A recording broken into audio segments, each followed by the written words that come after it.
عمران خان صاحب کا مستقبل یہ ہے کہ جس دن اللہ ان کی عمر دراز کرے فوت ہوں گے پاکستان کا بڑا جنازہ ہوگا. ان کو 2 کیسوں میں سزا ہوگی، عدت والے کیس میں اور القادر یونیورسٹی میں، اور اس وقت تک یہ جیل میں رہیں گے جب تک حضرت اسرائیل علیہ السلام نہیں آ جاتے. میں دل سے رو رہا ہوں اور تم ہنس رہی ہو. ان کا جنازہ بھی جیل سے نکلے گا اور بہت بڑا جنازہ ہوگا. عمران خان کے بارے میں 3 باتیں بتاتا ہوں جو میرا مشاہدہ ہے. ایک دفعہ نماز کے لیے ہم اکٹھے ہوئے تو وضو بنا کے آئے اور کہا کہ مصلی بھی جاؤ. میں نے کہا خان صاحب ابھی سورج غروب نہیں ہوا. باوضو رہتے ہیں، نماز والا آدمی ہے، سیدنا فاروق اعظم سے کمال درجے کی عقیدت و محبت رکھتے ہیں. قائد محترم پرویز مشرف کے ساتھ تو میری یوں جاری تھی. آپ میں اتنی طاقت ہے اور تم کو ہینڈل کر لیں گے ہر طرح سے. جب میری آنکھیں درست ہیں، میری زبان درست ہے تو سب کچھ درست. میرے کان درست ہیں. آخر وہ ایسے کہہ رہی ہے راکھی ساونت کے مفتی کبھی صاحب کبھی ہیں. راکھی ساونت سے نکاح ہو جاتا ہے تو کیا دیں گے سہاگ رات کو اسے تحفہ؟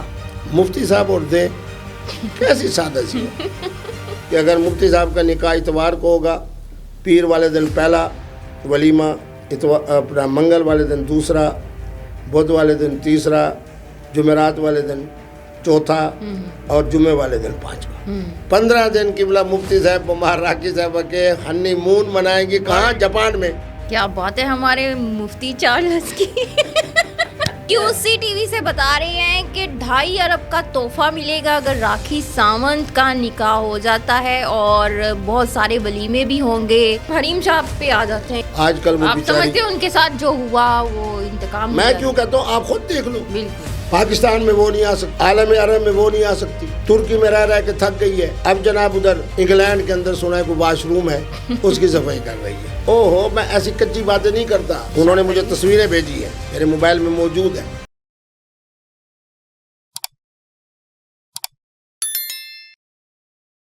آپ سمجھتے ہیں اتنی عورتوں سے آپ کا نکاح ہو جائے گا تو آپ میں اتنی طاقت ہے اور تم کو ہینڈل کر لیں گے ہر طرح سے. سمجھ رہے ہیں نا آپ؟ آپ میرے نواسی ہو. جی جی. جب میری آنکھیں درست ہیں، ہاں، میری زبان درست ہے، تو سب کچھ درست. میرے کان درست ہیں، 360 اعضاء درست ہیں، تو میں درست ہی ہوں نا. آخر وہ ایسے کہہ رہی ہے راکھی ساونت کے مفتی کبھی صاحب کبھی ہیں. اچھا، پھر یہ ہے کہ کبھی مطلب طاقتور. جیسے آپ توقع رکھو گی نا ویسے اللہ آپ کے ساتھ معاملہ کریں گے. صحیح صحیح. اچھا یہ بتائیں کہ راکھی ساونت سے نکاح ہو جاتا ہے تو کیا دیں گے سہاگ رات کو اسے تحفہ؟ مفتی صاحب اور دیں کیسی سادہ سی ہو. مفتی صاحب کے ایک چاہنے والے نے کہا میں 5 مربع دوں گا جس کی مالیت 2.5 ارب روپے ہے. تو میں خوشخبری سناؤں. 5 لوگوں نے انہوں نے کہا جی اتوار کو شادی ہوگی، پہلا ولیمہ جو ہے وہ شارجہ میں ہوگا. 2.5 ارب کا تحفہ ملے گا بھی سہاگ رات کو راکھی ساونت کو. اتنا تو 5 لوگ تاجر پاکستانی اور انڈین تیار ہو چکے ہیں کہ اگر مفتی صاحب کا نکاح اتوار کو ہوگا، پیر والے دن پہلا ولیمہ، اپنا منگل والے دن دوسرا، بدھ والے دن تیسرا، جمعرات والے دن چوتھا اور جمعے والے دن 5واں. 5 تو ہوں گے ولیمے. پھر ہمارے ایک مہربان دوست ہے رانا فدا، اس نے کہا 15 دن کے لیے آپ جاپان میں آئیں، آپ کی فرسٹ کلاس کی سیٹیں ٹکٹیں اوکے کرا کے میں بھیج رہا ہوں. 15 دن قبلہ مفتی صاحب بمار راکھی صاحب کے ہنی مون منائیں گی. کہاں؟ جاپان میں. اور ایک تو میرے شہزادہ اجمان کا اس نے عجیب بات کی. اس نے کہا جس دن مفتی صاحب کی اور راکھی ساونت کا نکاح ہوگا لوگ شہزادہ چارلس کی شادی کو بھول جائیں گے. ہوئے ہوئے ہوئے ہوئے. اب تم نے چلنا ہے. کیا بات ہے ہمارے مفتی چارلس کی. تو آپ کو ہم QC TV سے بتا رہے ہیں کہ 2.5 ارب کا تحفہ ملے گا اگر راکھی ساونت کا نکاح ہو جاتا ہے، اور بہت سارے ولیمے بھی ہوں گے، اور جو مفتی صاحب کے دوست ہیں وہ سارے جو ہے وہ بہت مہنگے مہنگے تحائف دیں گے. زمینیں جو ہیں وہ تحفے میں دی جائیں گی راکھی ساونت کو. اتنا تو راکھی ساونت نے جو ہے وہ فلم انڈسٹری میں، بالی ووڈ انڈسٹری میں اتنا نہیں کمایا ہوگا جتنا مفتی صاحب اس کو تحفے میں دیں گے. جو کچھ اس نے کمایا وہ نمک کے برابر ہے. ہاں، میرا ایک بچہ ہے، اس کی ماشاءاللہ سونے کی 3 دکانیں ہیں.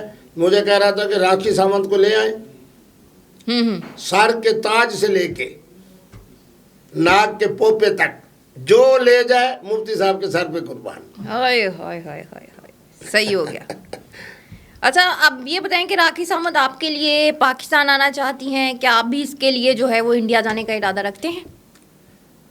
دیکھیں اس وقت کون سے ملک میں رہیں گے اگر آپ دونوں کا نکاح ہو جاتا ہے؟ کہاں اسے گھر لے دنیا کے 192 ممالک میں ہم گھومیں گے. گھماتے رہیں گے آپ، کوئی ایک گھر وہ نہ نہیں انڈیا رکھنا. جا سکتی ہے اب، ہاں کیونکہ آپ کو پتہ ہے کہ حکومت بڑے جیالے لوگوں کی. تو نہ میں میاں نواز شریف ہوں کہ اپنے وزارت داخلہ کی اجازت کے بغیر اس کو لے آؤں. عالم عرب زندہ باد، عمرہ زندہ باد، جاپان زندہ باد، دنیا کے 162 ممالک زندہ باد زندہ باد زندہ باد زندہ باد. گھومنے کے لیے تھوڑی دنیا پڑی ہے. صحیح. کبھی مفتی صاحب سوئٹزرلینڈ میں نظر آئیں گے، گھومتے رہیں گے آپ، گھومتے رہیں تو گے اگر اور گھماتے رہیں گے. طبیعت خراب ہو جائے کبھی راکھی ساونت کی، دل خراب ہونے لگ پڑے. دیکھو یہ دیکھو، دودھ پی رہا ہوں نا، میدا میرا ٹھیک ہے تو پی رہا ہوں، صحیح ہو گیا، ورنہ آج کے زمانے میں بچے نہیں پیتے. ٹھیک ہو گیا. جو دودھ پیتا ہے وہ کہتے ہیں جی فوراً بتاؤ واش روم کدھر ہے. بات یہ ہے کہ اللہ کی طرف سے جو نعمت آپ کو میسر آئے اس کے مطابق اللہ آپ کو صحت بھی دیتے ہیں، نعمتیں بھی دیتے ہیں، تو انشاءاللہ اچھی گزرے گی. صحیح ہو گیا. اچھا اب حریم صاحب پہ آ جاتے ہیں کہ اس سے آپ کا جو ہے وہ تعلق ختم ہو گیا یا ابھی بھی آپ رابطے میں ہیں؟ اور کچھ آپ پروگرام سے پہلے بھی کچھ بتا رہے تھے کہ مجھے پتا ہے وہ کیا کر رہی ہے لنڈن میں، وہ بھی آج آپ ہمیں بتا دیں وہ کون سا کام کر رہی دیکھیں ہے. حریم شاہ صاحبہ نے کہا میں حافظ قرآن ہوں، میں سید ہوں، میں یہ، اس کے باپ نے جو کچھ کہا وہ اس کو معلوم. اب بھی تیسرے چوتھے پانچویں فون کرتی ہیں. اس دن مجھے زبردست فون کیا کہ جی یہ ابھی دبئی سے آپ کو فون آئے گا، ادھر سے آپ ہوں گے، ادھر سے وہ مجھے لیں گے، بڑی اچھی گفتگو ہوگی، آپ کو مبارک ہو کہ راکھی ساونت کا بڑا اچھا رشتہ آ گیا ہے، یہ وہ. دیکھیں بات یہ ہے، آپ میری عزت کریں گے نا، میں آپ کی عزت کروں گا. آپ کے لیے بھی اللہ کی رحمتیں، میرے لیے بھی اللہ کی رحمتیں. صحیح صحیح. اگر آپ خدا نخواستہ میری توہین کریں گی پھر اللہ کی طرف سے ناراضگی تو آئے گی نا. بھائی ایک مفتی صاحب ہیں، شریف آدمی ہیں، سادہ آدمی ہیں، بغیر لالچ کے، بغیر طمع کے. جتنے لوگ آپ اینکر صاحبان ہیں، خدمت کے لیے میں آتا ہوں تاکہ آپ لوگوں کو اللہ رزق کے حلال میں وسعت دے، اور آپ مجھے ہی برا کہنا شروع کر دیں پھر اللہ نے انتقام نہیں لینا. بالکل. آج کل وہ آپ بیچاری، سمجھتے ہیں ان کے ساتھ جو ہوا وہ انتقام میں کیوں کہتا ہوں آپ خود دیکھ لو، بالکل. پاکستان میں وہ نہیں آ سکتی، عالم عرب میں وہ نہیں آ سکتی، ترکی میں رہ کے تھک گئی ہے. اب جناب ادھر انگلینڈ کے اندر سنا ہے کوئی واش روم ہے، اس کی صفائی کر رہی ہے. اللہ کرے ایسا نہ ہو. واش روم کی صفائی کری سنا ہے آپ نے صرف؟ او ہو، میں ایسی کچی باتیں نہیں کرتا، وہاں کے لوگوں نے مجھے کہا ہے. جی دیکھ لیں، مفتی صاحب نے انکشاف کیا ہے کہ حریم شاہ جو یہاں پر بڑی آسائشوں میں رہ رہی تھی پاکستان میں، اب لنڈن میں جو ہے وہ واش روم صاف کر رہی ہیں. تو یہ آپ ہم کو دکھا رہے ہیں کسی ٹی وی سے، اور مفتی صاحب نے جو ہے ابھی انہوں نے مجھے تصویریں بھیجی ہے، میرے موبائل میں موجود ہے تصویریں. تو چلیں چلو ٹھیک آگے ہے، چلو. ہاں ٹھیک ہے، کسی وہ کا دل نہیں دکھانا. ہاں ٹھیک ہو گیا، جب آپ کہیں گے ہم پلے کر دیں گے. چلو میں ٹھیک بھیج ہو دوں گا گیا. آگے. اچھا قندیل بلوچ کے بارے میں آپ کیا کہنا چاہیں گے؟ اس کے ساتھ زیادتی ہوئی اور ابھی بھی لوگ اسے یاد کر کے جو ہے دکھ میں آ جاتے ہیں، اور ڈرامہ بھی ایک بنایا گیا ان پہ. کیا آپ کے کیا الفاظ ہیں؟ پچھلے ہفتے 10 دن میں وہ ایک پورا 3 دن کا دورہ تھا. میں ادھر سے گیا مظفر گڑھ کی طرف سے، پھر وہ مختلف علاقے ہیں جس میں توسہ شریف ہے، آگے جناب ایک علاقہ تھا وہاں گیا، پھر آگے وہوبا گیا، پھر واپسی پہ شادر لنڈ آیا، دیرہ غازی خان آیا، اور اس کا ٹبی کے اسرانی میں رکا. بڑا استقبال ہوا. شاہ صدرالدین میں بھی آیا.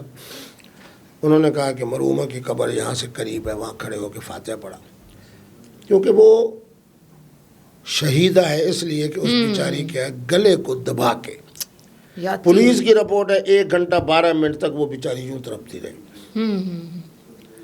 میں آج بھی کہہ رہا ہوں، پہلے دن کہہ رہا تھا کہ یہ شہید ہے. اس نے کوشش کی ہوگی مرتے ہوئے اپنے آپ کو بچانے کی. اب فیصل آباد کے بکرے کو جب ہم عید پہ ذبح کرتے ہیں، اچھا صحت مند بکرا جب ہوتا ہے، تو وہ بیچارہ بھی 4 5 6 7 8 منٹ لیتا ہے. اب بالکل ایک جوان محترمہ بچی بلکہ، جب اس کا صرف گردن آپ دبا رہے ہیں، چھری کے ساتھ مارنا تو اور بات ہے نا، کتنی بیچاری اذیت کے ساتھ گئی ہے.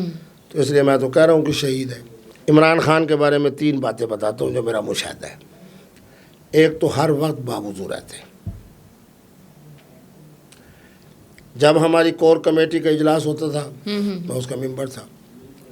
بڑے بڑے مخدوم نماز نہیں پڑھتے تھے. نماز صرف پڑھتے نہیں تھے, سٹیج پہ بیٹھے ہوتے تھے, میں سامنے ہوتا تھا تو ایسے آنکھیں ڈال کے یعنی اشارہ کرتے تھے کہ زور کے وقت ہو گیا. میں نے کہنا ہاں, فوراً کہنا اجلاس ختم, پہلے نماز. ایک دفعہ نماز کے لیے ہم اکٹھے ہوئے تو وضو بنا کے آئے اور کہا کہ مصلی بھی جاؤ. میں نے کہا خان صاحب ابھی سورج غروب نہیں ہوا, ابھی 15 منٹ رہتے ہیں. اسلام 15 منٹ پہلے بھی پڑھ لیں تو کوئی نہیں مسئلہ نہیں کہ باوضو رہتے ہیں. نماز والا آدمی ہے. سیدنا فاروق اعظم سے کمال درجے کی عقیدت و محبت رکھتے ہیں. میں نے ان کو کہا کہ سیدنا فاروق اعظم کا جہاں عدل بتانا وہاں سیدنا علی پاک ان کی حکمت, ان کی دانائی, ان کی شجاعت بھی بتانا. صحیح. الحمدللہ. تو ان کا مستقبل کیا دیکھ رہے ہیں آپ؟ عمران خان کا کب ان کے مشکل وقت ان کا ٹلے گا؟ قائد محترم عمران خان صاحب کا مستقبل یہ ہے کہ جس دن اللہ ان کی عمر دراز کرے فوت ہوں گے پاکستان کا بڑا جنازہ ہوگا. تو ابھی جو ان کو سائیڈ لائن کر دیا گیا ہے یہ کب ان مشکل حالات سے وہ نکلیں گے؟ ان کو 2 کیسوں میں سزا ہوگی. اچھا. عدت والے کیس میں اور القادر یونیورسٹی میں. اور اس وقت تک یہ جیل میں رہیں گے جب تک حضرت عزرائیل علیہ السلام نہیں آ جاتے. یعنی ان کو کبھی نکالیں گے ہی نہیں, کبھی آزاد نہیں کریں گے عمران خان کو, ہمیشہ دبا کے رکھا جائے گا. میں دل سے رو رہا ہوں اور تم ہنس رہی ہو. میرے قائد محترم کے بارے میں جناب اچھی پوچھیں کو اس لیے کر رہا ہوں کہ میرے امام اعظم ابو حنیفہ رحمہ اللہ کا جنازہ بھی جیل سے نکلا, ان کا جنازہ بھی جیل سے نکلے گا اور بہت بڑا جنازہ ہوگا. لوگوں نے تو جناب مشہور کر دیا کہ سب سے بڑا جنازہ ہوگا اور جنازے کی امامت کی بلا مفتی عبدالقوی صاحب امامت فرمائیں گے. میں نے کہا نہیں, اللہ ان کو لمبی عمر دے. بہرحال مجھ سے عمر میں زیادہ ہیں تو اس کا معنی یہ ہے کہ مجھے اس وقت زندہ ہونا چاہیے. اور میں نے جس دن انشاءاللہ جنازہ پڑھایا اتنی دعائیں کروں گا کہ ان کو جنت میں داخل کرا کے پھر میں دعا چھوڑوں گا. میں اس لیے ہنس رہی ہوں کہ آپ نے کوئی امید ہی نہیں چھوڑی ان کے فینس کے لیے, جو ہے وہ کھلاڑیوں کے لیے, پی ٹی آئی کے لوگوں کے لیے, کہ بھی وہ آئیں گے باہر. آپ نے کہا کہ وہ اندر ہی رہیں گے. میں اس وجہ سے ہنس رہی ہوں. دیکھو کوئی امید نہیں چھوڑی. میری بیٹی بات سنو, میں پڑھائی سے فارغ ہوا تو ضیاء الحق کا زمانہ تھا, وہ بھی ہم نے دیکھا. پرویز مشرف کے ساتھ تو میری یوں جاری تھی. میں اپنے ملک کی فوج کے مزاج کو جانتا ہوں. بس آج کل جو سپہ سالار ہیں حافظ بھی ہیں, سید بھی ہیں, شاہ صاحب بھی ہیں. اس لیے عدلیہ کی طرف سے جو عمران خان صاحب کو سزا ملے گی اس کے اوپر 100% نہیں 1000% عمل ہوگا. صحیح. تو کوئی دعا عمران خان صاحب کے لیے؟ آپ نے تو یہی کہہ دیا کہ کچھ بھی نہیں, جہاں ڈنڈا ہو پھر بھی دعا کر دی جائے. جہاں ڈنڈا ہوتا ہے وہاں دعا نہیں چلتی. ڈنڈے کے آگے دعا کام نہیں کر سکتی. چلیں جی مفتی قوی صاحب, ایک مایوسی پہ ہم اپنے پروگرام کا اختتام کرتے ہیں. مایوسی نہیں, کھلاڑیوں کے لیے مایوسی. کہو کہ ہم نے اپنے اس جملے میں اپنے جو فرشتے ہیں ان کی بھی حقیقت بتا دی ہے اور عمران خان صاحب کے لیے بھی خوشخبری سنا دی ہے کہ جیل سے جنازہ اٹھے گا, بہت بڑا جنازہ ہوگا, بھاگتے ہوئے جنت میں جائیں گے. مفتی صاحب نے جنازہ پڑھا کے جو دعا کرنا ہے نا, بس ابھی آنکھیں نہیں کھولیں گی کہ 70 حوریں ان کے استقبال میں کھڑی ہوگی. یہ مایوسی کہاں ہے؟ دنیا تو ہے ہی فانی, جانا نہیں. پاکستان کے لیے کیا دعا کریں گے؟ پاکستان جو ہے انشاءاللہ مستحکم رہے گا. پاکستان کا جنازہ کب نکلے؟ نہیں استغفراللہ. پاکستان مضبوط ہے. روز جو حالات چل رہے ہیں, غریب پس رہا ہے, یہ سب فتنے ختم ہو جائیں گے. سب فتنے ختم ہو جائیں گے. پاکستان زندہ باد, پاکستان زندہ باد, استحکام پاکستان پائندہ باد. بہت شکریہ مفتی قوی صاحب ہمارے ساتھ موجود تھے. آپ دیکھ رہے ہیں QC TV.